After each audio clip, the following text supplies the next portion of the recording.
नमस्कार।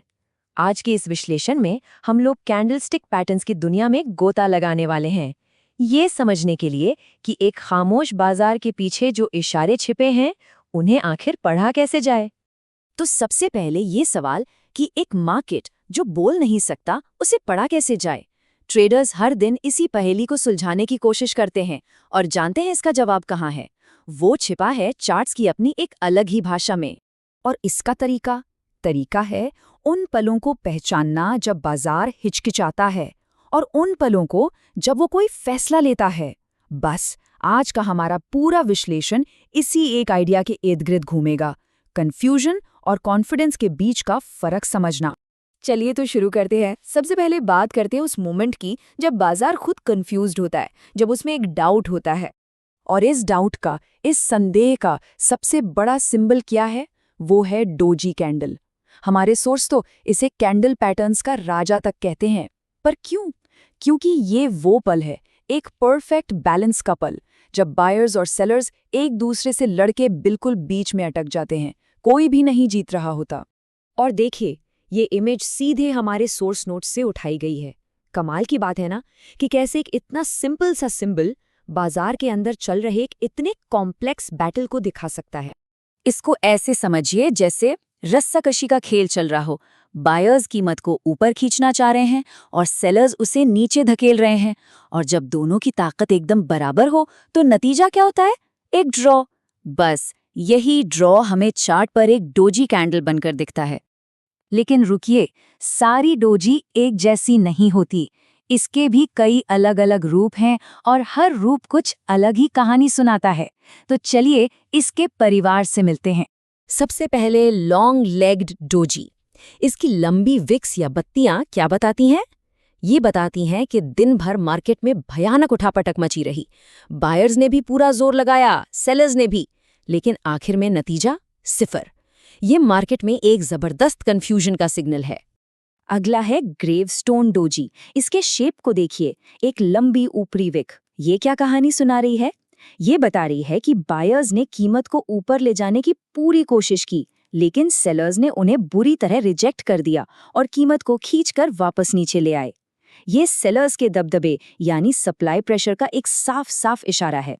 और फिर आती है ड्रैगन फ्लाई डोजी, जो ग्रेवस्टोन की एकदम उल्टी है। यहाँ सेलर्स ने कीमत को नीचे गिराने की कोशिश की, पर बायर्स वो बहुत मजबूती से सामने आए। उन्होंने सारी सेलिंग को एब्जॉर्ब कर लिया और कीमत को वापस ऊपर खींच ले गए। ये मार्केट में तगड़ी डिमांड का साइन है। तो यहाँ सबसे जरूरी बात क्या है? देखिए, एक अकेली डोजी कैंडल का ज्यादा मतलब नहीं होता। उसकी असली ताकत उसकी लोकेशन से आती है।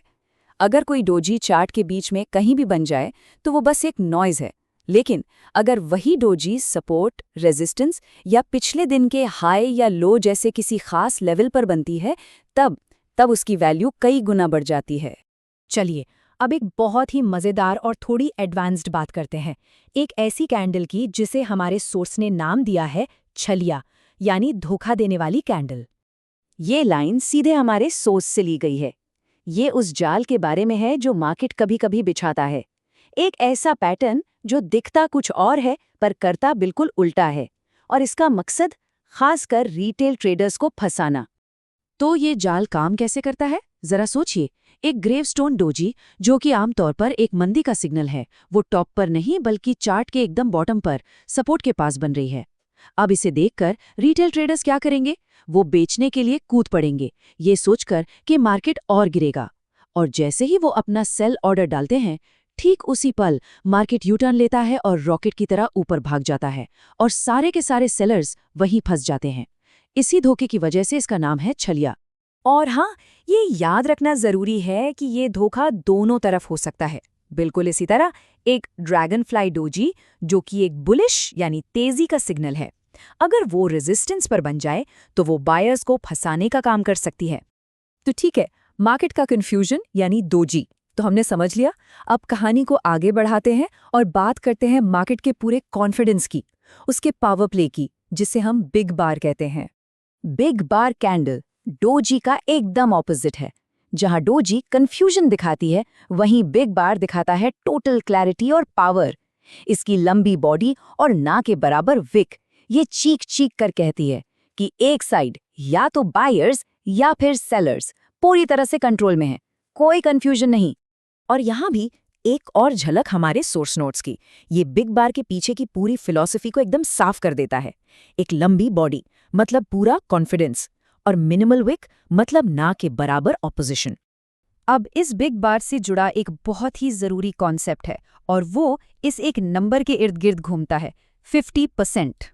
हमारे सोर्स बताते हैं कि एक बड़े मूव के बाद मार्केट अक्सर उस बिग बार के 50% लेवल तक वापस आता है। इसे रीटेस्ट कहते हैं। अब सवाल है, ऐसा होता क्यों है?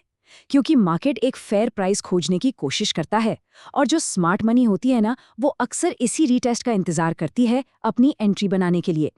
तो अब हमने कंफ्यूजन भी समझ लिया और कॉन्फिडेंस भी, डोजी भी देख ली और बिग बार भी। तो अब आते हैं सबसे जरूरी हिस्से पर, उस एक नियम पर जो इन सब चीजों को एक साथ बांधता है।